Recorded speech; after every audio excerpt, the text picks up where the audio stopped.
Ano ang gagawin mo kung nasa iyo na ang lahat ng kayamanan sa mundo? Gawan natin ng paraan tong mundo. Niloloka nga ako dito sa giyera. Yung parang, may drone na pala, nakakompute. Ba't di nyo diretso sa isa't isa yan? Ba't yung mga civilian ang Oo, nagsasuffer? alam mo naman kung sino kaaway mo eh. Pag-aaway. Oo, tapos bili akong car. Wow, hindi joke lang.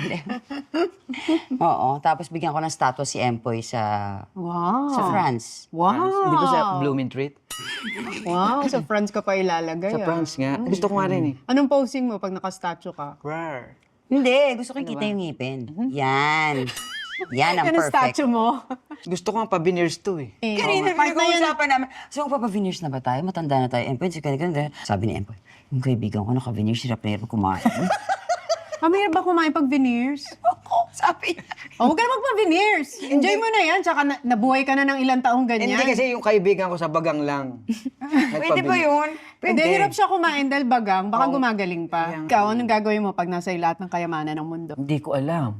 Hindi ko Bigay mo alam sa ang akin. gagawin. Alam ko. Bibigay ko sa'yo para makapagtayo ka ng maraming branch mo ng basar. Nang? Basar. Bazar. Basar kasi